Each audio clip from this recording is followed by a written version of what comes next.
میں کبھی کبھار اللہ کو سمجھ ہی نہیں پاتی۔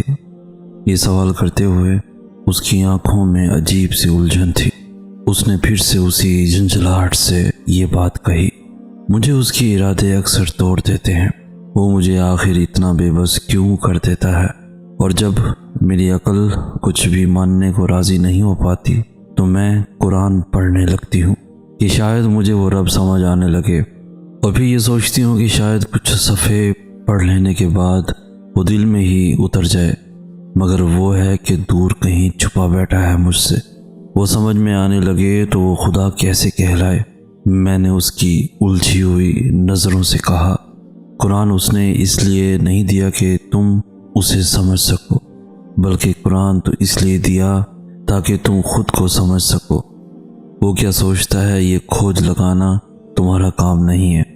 تم نے اس کو کیسا سوچنا ہے یہ تمہارا کام ہے۔ وہ کہاں تمہاری عقل میں آنے والا ہے؟ وہ تو ایک گورکھ دھندا ہے۔ اس کو سمجھو نہیں، اس سے محبت کر لو، اور محبت میں سمجھ بوجھ ہوتی ہی کہاں ہے۔ اتنا علم نہ سیکھو کہ اس ذات کو سمجھنے بیٹھو، بس اتنا سا ادب سیکھ لو کہ اسے اپنی بات سمجھا سکو۔ اسے سمجھنے بیٹھو گی تو اپنا آپ بھی بھول جاؤ گی، اس سے لگن لگا لو، پار اتر جاؤ گی۔ میں نے تو کبھی سوچا ہی نہیں تھا کہ صبر کا صلہ اتنا خوبصورت بھی ہو سکتا ہے کہ بدلے میں صلہ دینے والا ہی مل جائے۔ مجھے تو کبھی ایسا گمان نہیں ہوا تھا کہ سب کچھ کھو کر بھی مجھے سب کچھ مل جانا ہے۔ عجیب پہیلی ہے زندگی، کبھی جیت کر انسان ہار جاتا ہے اور کبھی ہار کر جیت جاتا ہے۔ مجھے لگتا تھا کہ جیت جانے کا مطلب اپنی من پسند چیز حاصل کر لینا ہے، مگر اب مجھے سمجھ آئی ہے کہ اپنی من پسند چیز ہار کر اللہ کو پا لینا ہی اصل جیت ہے۔ تبھی تو ہر جیت پرسکون نہیں ہوتی اور ہر ہار بے سکون نہیں ہوتی۔ یہ بات سمجھنے میں بہت دیر لگی مجھے کہ اللہ کی محبت کے سوا ہر محبت آزمائش ہے، اس کی محبت کے سوا ہر محبت بس خود غرضی ہے۔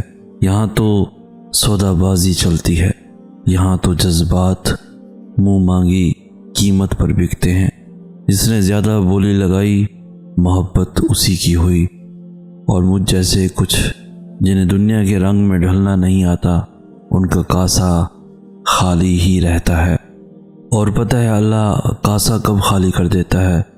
جب وہ چاہتا ہے کہ تمہیں اسے بھرنے کی لگن اس کی جانب کھینچ لائے، اور جب میں یہ سوچتا ہوں تو میرا دل مجھ سے راضی ہو جاتا ہے، کیونکہ بھری ہوئی غافل جھولی سے اللہ کو یاد کرتا ہوا خالی کاسا بہت بہتر ہوتا ہے، اور جو اس کو یاد کرتا ہے اس کو دنیا یاد رکھتی ہے۔ سو آج جس مقام پہ ہوں وہاں بس میرا اللہ ہے، اور اس سے بڑی فتح اور کیا ہوگی کہ سب کو ہار کر میں نے اللہ کو جیت لیا۔ اب ہار میرے مقدر کا حصہ نہیں رہی۔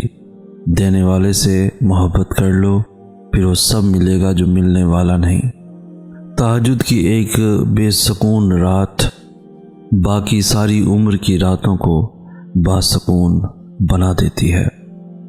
اللہ تو ہمیشہ سے تمہارا ہے، تمہارا تھا اور تمہارا ہی رہے گا، بس تم ہی نہیں سمجھ پاتے۔ کوئی شخص یا کوئی ایسی چیز جو تمہیں اللہ سے دور کرے وہ تمہارے لیے کبھی بہتر نہیں ہو سکتی۔ جو راستے تم خود بناتے ہو وہی تک منزل ختم نہیں ہوتی کہ تم نے جو اللہ سے مانگا تھا اور وہ تمہیں نہ ملی تو تم یہ سوچ لیتے ہو کہ اب میں کبھی اپنی مانگی چیز کو حاصل نہیں کر پاؤ گے، پر تم یہ کیوں نہیں سوچتے وہ ذات تو لامحدود ہے، وہ لا حاصل چیز کو حاصل بنا دیتی ہے، وہ ناممکنات کو بھی ممکنات بنانے پر قادر ہے۔ زندگی کئی راستوں اور کئی پریشانیوں میں ڈال کر ہی تمہیں تمہاری چاہت دلاتی ہے۔ اللہ تمہارے حالات اور تمہاری پریشانیاں تب تک نہیں بدلتا جب تک وہ تمہارا من نہیں بدل دیتا، جب تک وہ تمہیں ان چیزوں پر بھی تمہیں راضی نہیں کر دیتا جو تمہارے لیے بہتر نہیں ہے۔ اللہ جو دے اس کی رضا میں راضی رہنا سیکھو۔ اللہ کے نزدیک صبر کرنے والے بندے بہت پیارے ہوتے ہیں۔ تو دعا کرنا کبھی نہ چھوڑنا ان چیزوں کی جو تمہیں نہ ملی، اور صبر کرنا اپنی آخری سانس تک، اور مانگتے رہنا کیونکہ اس کے معجزوں کی کوئی حد نہیں، اور وہ اللہ ہے نا، وہ تمہیں کبھی ہیرے کی جگہ کوئلہ نہیں دے گا۔ تو صبر اور یقین کیے رکھو اس پر۔ ہر تکلیف سے گزرنے کے بعد، لوگوں سے ٹھوکریں کھانے کے بعد، پھر جا کر تم اللہ کی طرف آتے ہو۔ اللہ کی محبت اس وجہ سے حاصل نہیں ہوتی کہ وہ آپ کی مانگی ہوئی چیز کو نہیں دیتا، بلکہ وہ بندے میں خود کے لیے احساسات، صبر، توکل، یقین اور امید دیکھا کرتا ہے۔ تب جا کر اللہ اپنی محبت، رحمت اور برکت سے نوازتا ہے۔ تنہا راتوں میں جب روتے روتے سجدے میں گر جاتے ہو، وہ اپنا بنا لیتا ہے، کیونکہ اس وقت تمہارے دل میں اس کے لیے نہ تو کوئی میل ہوتا ہے اور نہ ہی کوئی اللہ کے متعلق شکوہ شکایات۔ آخر کار گر گرا کر بھی بندہ اللہ کے در پر آ ہی جاتا ہے۔ بندہ جاننے لگتا ہے میرا نصیب بنانے والا اللہ ہے، وہ چاہے تو پل بھر میں نصیب بدل دے گا، کیونکہ وہ ہر چیز پر قادر ہے۔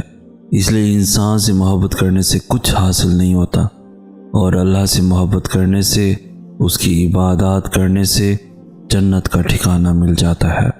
یہ دکھ درد تمہاری اس کی طرف سے تمہاری سزا نہیں ہے، یہ آزمائشیں تمہارے ماضی کی خطاؤں کا نتیجہ نہیں ہے، یہ بے سکونی تمہاری اس کی تم سے ناراضگی کی وجہ نہیں ہے، یہ اس کے طریقے ہیں تمہیں خود تک بلانے کے۔ یہ بے چینی بے وجہ نہیں ہے، وہ اپنے محبوب بندوں کو سزائیں نہیں دیا کرتا، وہ جن سے محبت کرتا ہے انہیں تکلیف میں نہیں چھوڑا کرتا، وہ تمہاری دعاؤں میں اٹھنے والے ہاتھ خالی نہیں موڑتا، وہ تمہارے سجدوں میں بہتے آنسو بے مول نہیں چھوڑتا، وہ تو تمہاری خاموش دعاؤں کو بھی بڑے غور سے، بڑے دھیان سے سنتا ہے، وہ تمہاری سسکتی فریادیں اپنے پاس سنبھال لیتا ہے، وہ جب تمہیں سجدوں کی توفیق دیتا ہے تو تمہارا انتظار کرتا ہے، وہ جو تم سے 70 ماؤں سے زیادہ محبت کرتا ہے،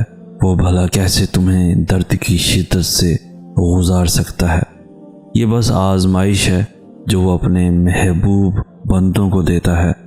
اس کٹھن وقت میں تمہارا صبر تمہیں اپنے رب سے ملا دیتا ہے۔